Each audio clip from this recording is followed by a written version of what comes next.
Hello, it's Romanosky from Calgary, Canada, and what we have here is a Jaguar XJ6 Vandenpla. I've brought it here to the Springbank Airport, and I just am going to do a walk-around video on the car. The car is for sale. I'll go through a brief history of the Jag XJ6 and this model, which is codenamed the X300. We'll go over this car in particular, and I'll discuss why I think it makes a really interesting, affordable, classic buy. Okay, so we'll turn this camera around and I'll show you the car. We've come out to the Springbank Airport on the western edge of Calgary, and I thought I would come out here just because when you see period advertisements for these British cars, the Jags and Astons and Bentleys and so on, you often saw them with aircraft. So here we are. Anyway, the Jaguar XJ6. Okay, so this is the Jaguar Sedan. The sports cars are the XKs. The sedans are the XJs. They would have come out with the first XJ6 in 1968. More than 50 years ago, and they would have run basically the same car with the V6s. They would have added, inline six. They would have added a V12 in the early 70s, maybe 71 or 72 for an XJ12. They would have had a two-door coupe, XJ12C, and an XJ6C, and so they would have marketed the car with both engines. There came a Daimler version. Now Daimler, that company goes back to Gottlieb Daimler, the German inventor who invented the high-speed internal combustion engine, and then licensed the Daimler name to Austria, in which case it became the Austro-Daimler company, and to Britain, where Daimler was established in Britain as well. And both those companies became independent, which is why you can have Daimler-Benz and Daimler today. Now Daimler, I think, quit trading in around 1970 or so, and the name's still owned by Tata. I think the last car they made was a big kind of limo called, can't remember, 420 something, I think. Okay, so that's Daimler. Now, and I bring Daimler up because that's where this fluted grille comes from, and that was a trademark of the Daimler cars, that they had the, I guess these indents in the top of the grille are called flutes, and so they had fluted grills. So we have both the Jaguar logo and the leaping cat, and we also have the Daimler grille. And I think in Europe these were called, was it a Daimler Sovereign? But in North America they were called Vandenpla, which was the highest trim level, and the Vandenpla, which this one is, with the Daimler grille, that gives you the extra room in the back, and so that's what Vandenpla, and also just a little bit more interior refinements, including these lovely wooden picnic tables and really high quality carpets and rugs, and we have looks like we have a wool headliner and so on. So the Vandenpla is then the most luxurious version of the XJ6. Okay, so we've got our XJ6. It runs through series 1, 2, and 3.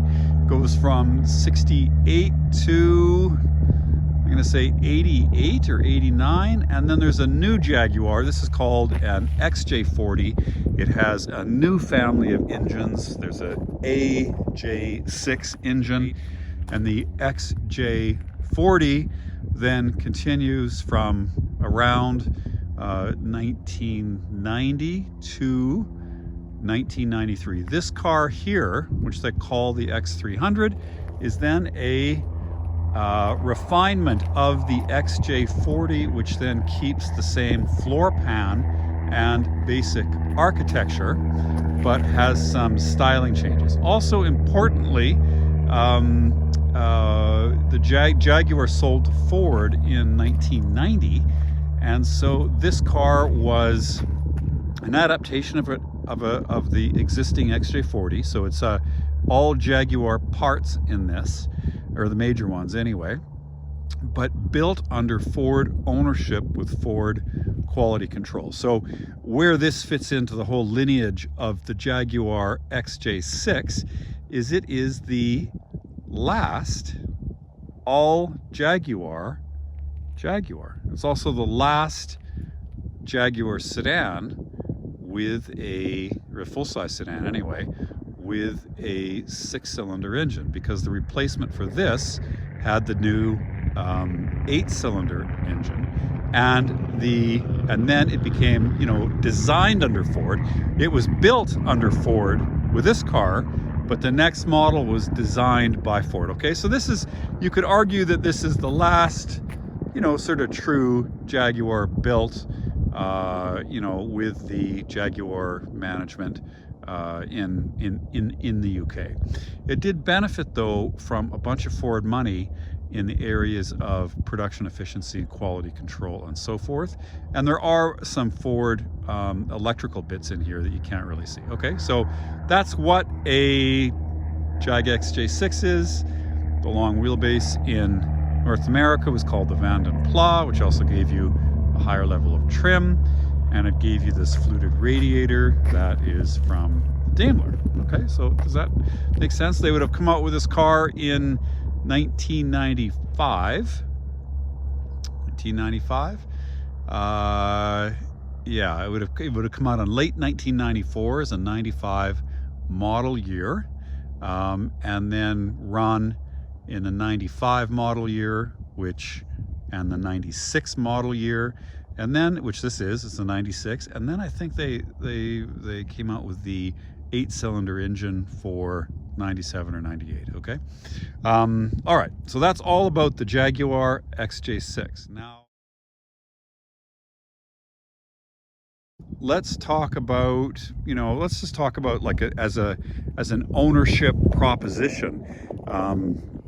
You know, these executive cars depreciate, you know, lose probably 80 or 90% of their value in maybe the first 10 or 15 years. And they can be, you know, a great deal, especially, you know, if you want to, you know, treat yourself to, you know, the style, the interior materials, the performance, the refinement that these expensive cars, this is over $100,000, and you appreciate that.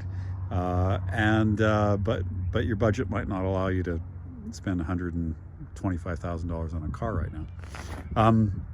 So how do you buy one of these cars and run it knowing that the servicing is going to be expensive relative to, you know, a newer vehicle? And how do you go about making that purchase decision, and how do you structure it and set it up so that, you know, you can enjoy something like this, which is a fine piece of machinery, but that you have a minimum of inconvenient surprises and large unexpected bills? So I think that that's what everybody wants to know. And what I'd say to that is there's, I think, 3 major things that you can do. And one of them is to find a good car in the first place. And the second one is to find a good specialist who you can have a relationship with, an independent repair specialist who you can have a relationship with and who can look after your car. Okay, and then the third thing is that I think it requires a little bit of active involvement in terms of the owner going on the internet forums, researching the cars. If nothing else, not because you can become an expert on fixing, you know, a 20-year-old car just by Googling it, but it gives you some idea of what to expect and what others' experiences are. And I think that is pretty important too. So if you get all of those together and you get a good car and you have somebody who knows the car and who can look after it, and then you educate yourself on the car, well then now you're in pretty good shape. You know, it's never going to be free to maintain these, but you can at least come up with a reasonable budget and have it be reasonably accurate if you have all of those pieces. You know, what you don't want is you don't want a terrible car that's been worked on by, you know, who knows who, and never the same person twice. And there's been a lot of invasive maintenance on it, and that it hasn't been properly maintained. And maybe now that the car's cheap, it's bought by the the third or the fourth owner who doesn't keep it up, and then you just inherit a giant mess. And then you don't want to give the car to somebody who just isn't familiar with these cars, because they're going to be doing everything for the first time at your expense. And even if they're cheap in terms of an hourly labor, it's not gonna wind up going well for you. You wanna deal with somebody who's really who really knows these cars. Okay. So this particular car was owned by my mechanic, this guy named Asit. He is from an Indian guy, raised in Tanzania. He came to Canada, I guess, was a young man in his late teens or early 20s, and I think his father had a shop in Africa, and he worked for Coupe Motors as an apprentice, and has been working on Jags his entire life.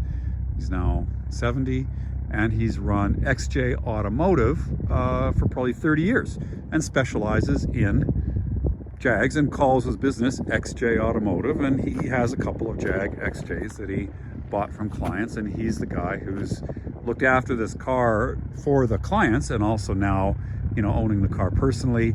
And he just doesn't feel like selling a car, so I've got it, and I said I'm going to sell it for him. Okay, so that's so now you've just kind of killed two of those birds, because you've got a good car. And if it's a Jag mechanic who's been working on Jags his entire working life and works on them every day, he's not going to buy a bad car.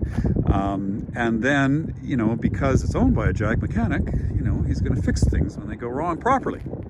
So you've got the car, and you've got the guy to look after it if it stays in Calgary, in one. Okay, so and then if you're interested in buying this car, you can get him to put it on the hoist and go through it with you.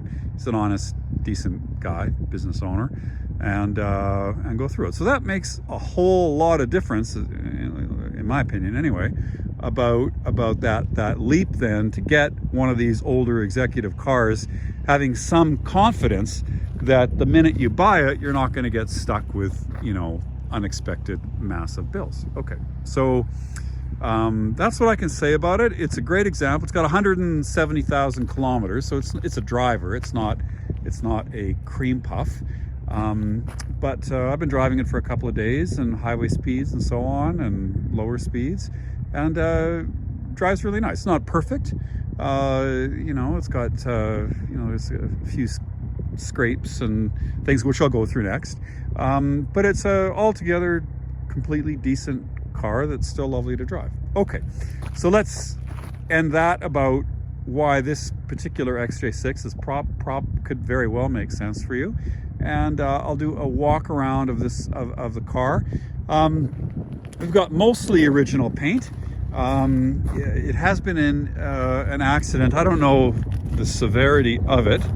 Not major, but it has been in an accident in this corner. I can't really tell, there's no obvious overspray or misalignment of any of the pieces, so it was done well. I can't really pick up on any clue, and if Sid hadn't told me, I wouldn't be able to. I wouldn't know. Okay. The rest of the paint looks original. We've got some light stone chips. I did notice one little dent in the doors. It's kind of hard to see. Oh, there it is. There's a little ping there that would come out with, I don't know if you can see that, paintless dent removal. The hood looks good. It's got some evidence of some small stone chips. The chrome looks good. Some of this could be touched up. I noticed this piece is a little bit loose right there. I don't know why, but it's the washer, so there's that. The windscreen, we've got, that's probably the worst one right there. It looks original actually, and just has, you know, stone chips on it, but nothing really big, and it's a heated windscreen. You know, it's not cracked. So I think anytime you get a heated windscreen, it's probably a couple $1,000s. The door panels look good. I don't see any other door dings on the side of the car. Bumpers look good. I mean, this one's got a little, it's got some scrapes on the rear bumper. These are the winter wheels. I can give you photographs of the summer wheels as well. These are Michelin X Ice winter tires with decent tread on them. It's got to be at least 2/3 of 60–70%. Okay, but you can see the alloys, some of the clear coat is peeling off. These are Jaguar Alloys. Okay, so I can show you those. I've also got them in pictures. So I mean, I would say it's basically just honest wear for 170 kilometers, 170,000 kilometers. Where's the other? Okay, no dents in the trunk lid. You know, sometimes the if the car is stored outside, the weather stripping can dry out. If that happens, then it starts leaking. If that happens, then these windscreen starts to delaminate. But this car's always been stored inside. And inside the car, you know, we've got this leather isn't that durable, and so we can see that there's some wear on the armrest. We can see there's some cracking in the wood veneer, some wear on the bolsters, but it hasn't been spray painted or tarted up. You know, it's just original, like I said, wear. We've got the carpets, which are in excellent condition. They've always had overmats on top of them, so, and that's a high quality velour carpet. In the back, I don't think anybody's ever really sat in here. You know, it looks almost new. Door cards look good. The tables are in nice shape. We have manual sunshades back there. And, well, nice place to be. Let's go around the other side. All right, and all the carpets are in nice shape. The sills, like, really, I don't think anybody's really been back here too much. The car was bought in Edmonton, and it was sold from the first owner at around 65,000 kilometers. Carpets there look good. I dug out this for my magazine collection just to read up on the car here.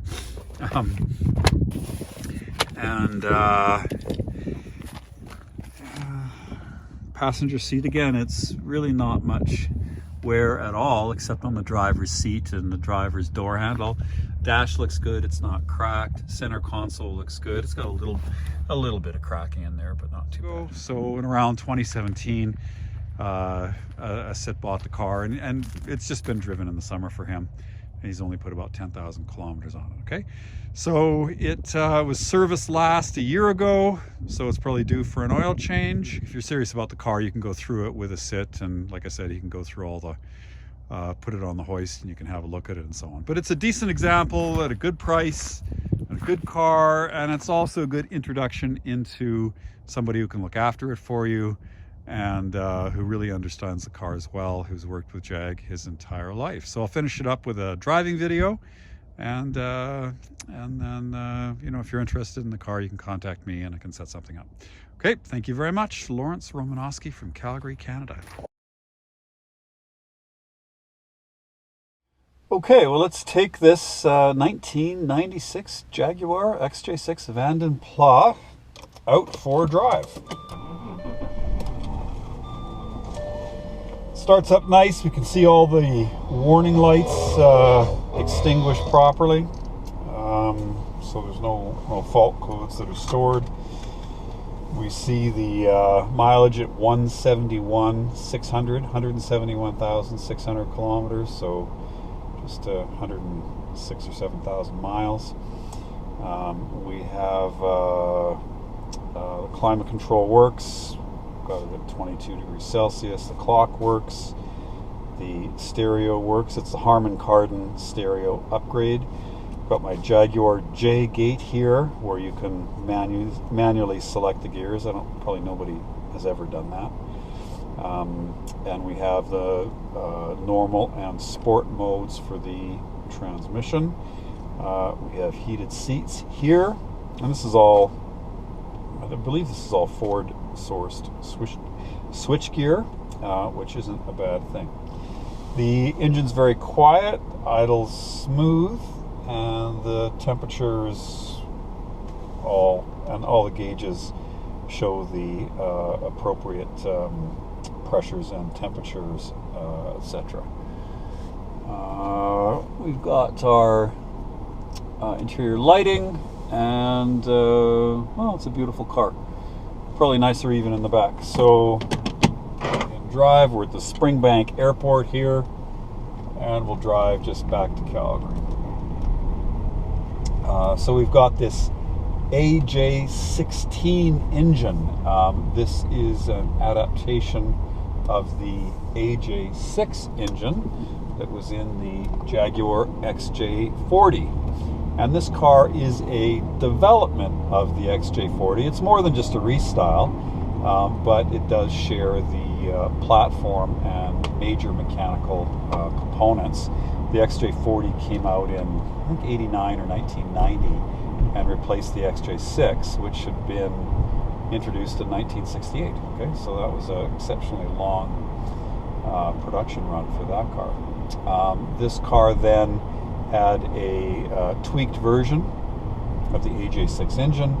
It was it's about 240 horsepower, about 280 pound-feet of torque. Gearbox is a ZF 4-speed, 5-speed. Not sure about that. I think it's a 4-speed. Okay, and this people say is people say the most reliable engine Jaguar's ever made. Okay, this car was designed by Jaguar in the UK, but it was built under Ford ownership. So the componentry and so on is all Jaguar. You could say that it's the last true Jaguar. I mean, you could say that, because the replacement for this would have been a Ford design. Okay, when Ford took over the company, I think they paid about $3 billion for it, lost another couple billion, and then sold it to Tata, who's the Indian firm and the current owner of Jaguar. So they spent a lot of money on the Premier Automotive Group, and that was Jaguar, Land Rover, Volvo, and that was run by a guy named Jack Nasser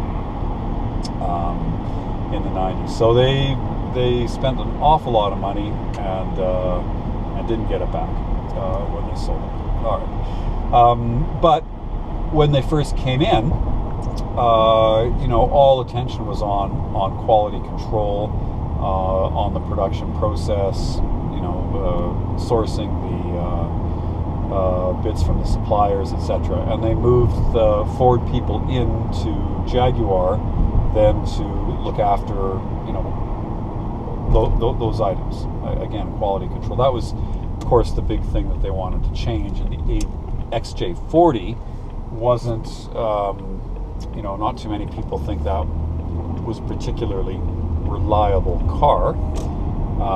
But as always with Jaguars, it's like the major components aren't the problem. It's the electrical bits and the ancillary components and so on. So these cars are. I mean, I did my research for the video, and I couldn't really come up with any one area that was problematic for this design.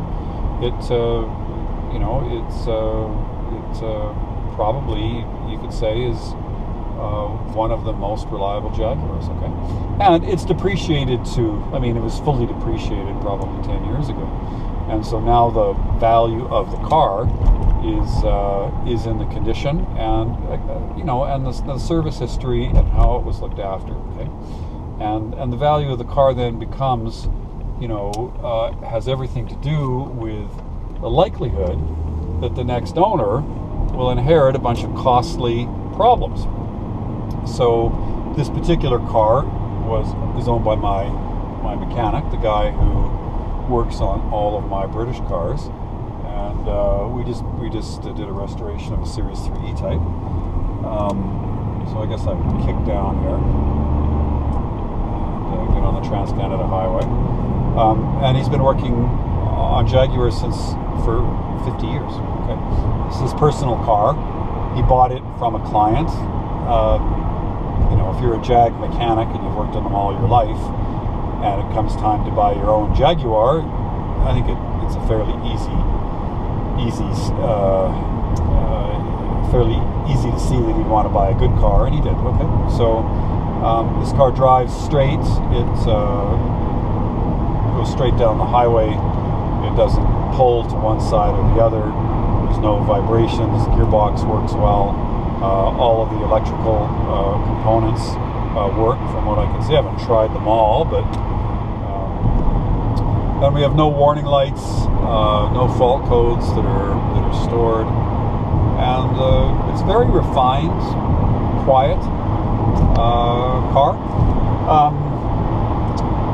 The owner, Sid, lives in Okotoks and works in Calgary, and so this car has been under his ownership, summer driven, basically on the highway, because his shop, XJ Automotive, is right next to Deerfoot Trail.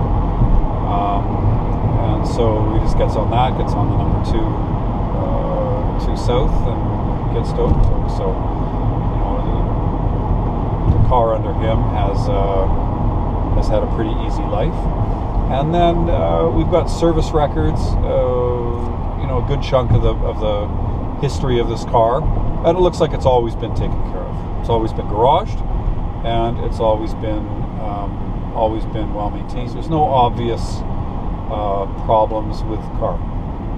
And you know, if you wanted to go further with it, you know, you can have, I said, put it on a hoist and go through the car with it. So I guess with that, there's not much else to say about it. There's no obvious problems with the car. It's got some honest wear from 170,000 kilometers, but we've got a Alberta car with the full history on it, looked after by a Jaguar specialist, and in decent shape. You know, for sale for 10% of what it cost me.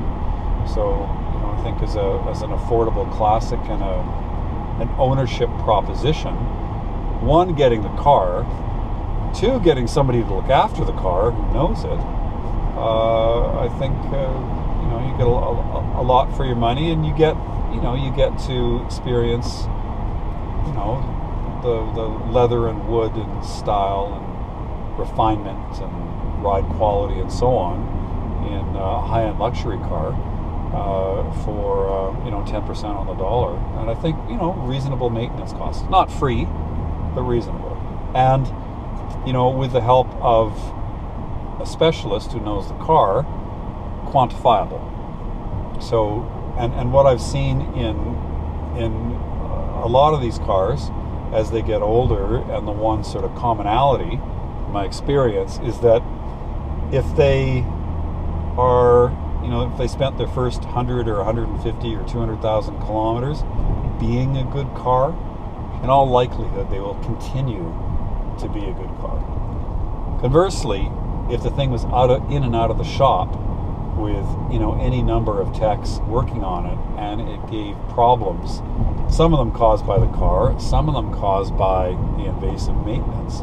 If the car started life and was problematic, it'll continue to be problematic just because of all of the invasive maintenance that has been done to it, causing other problems besides what it may have gotten in there for. So when you want, you know, a high-end car like this with all the bells and whistles, You really want to go through the service history, and you want to see that, you know, it just stayed out of the shop and just worked properly its whole life. Yes, they, you know, they'll all have things that go wrong with them, but you don't want to see a problem car and then just think that, oh, everything's been done already, it should be fine now. Because that doesn't, in my experience, that's not really the case. You want to find a car that never gave the owners any trouble, which this is a good example.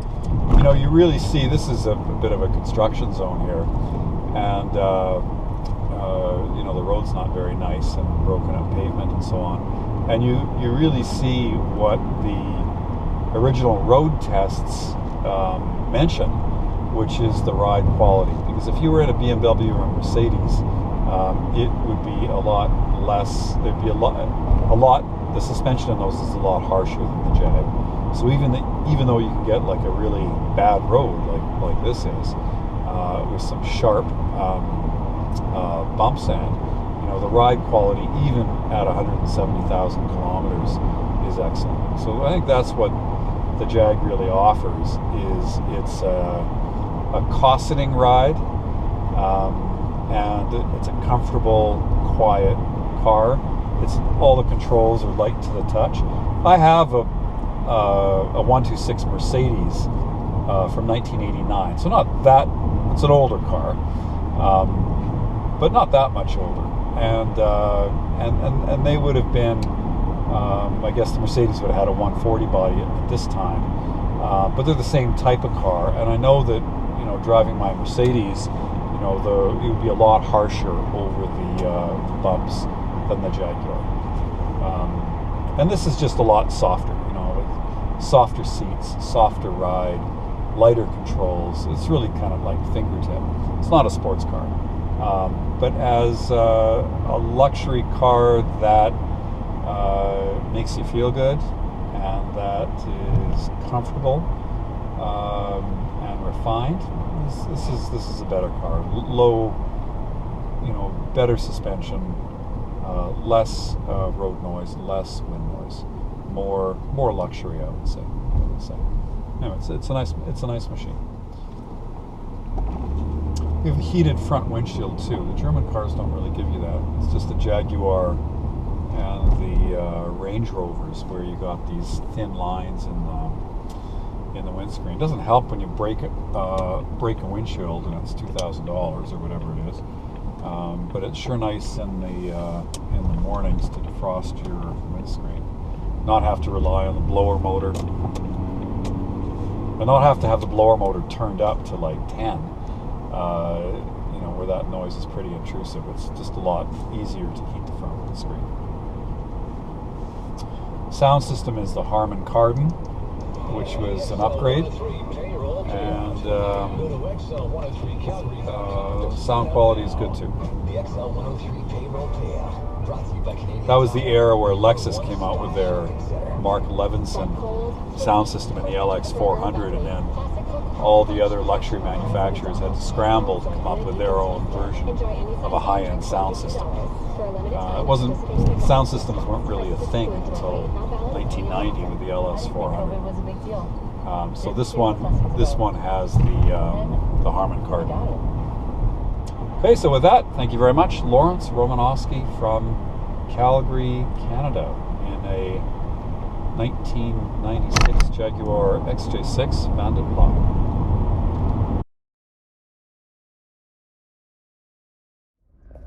Okay, and looking back here to see what we have for the documentation, we've got the owner's manual, the instruction, or driver's handbook as they call it, the pouch for the books, sound system, vehicle care, security system.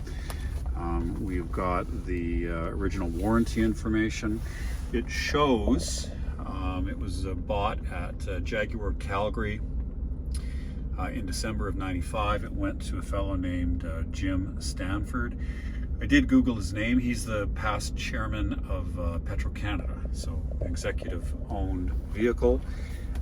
Added to that, we have a nice stack of service invoices.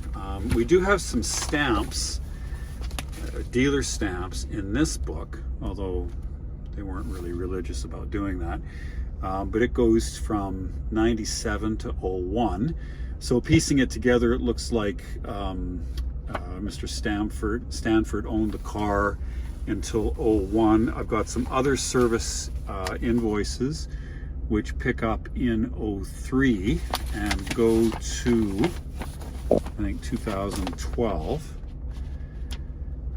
2012 under another owner. Okay, and then I've got a transfer of the owner to another Calgary family. Okay, and then that takes us to, let's just get this here.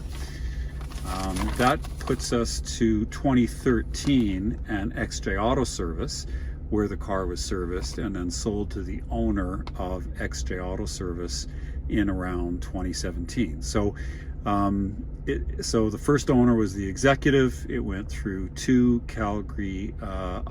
other Calgary owners, and then into the hands of the owner of XJ Auto Service. Okay, so 4 owners in total, but it would have a reasonably complete maintenance file that shows the car was well looked after.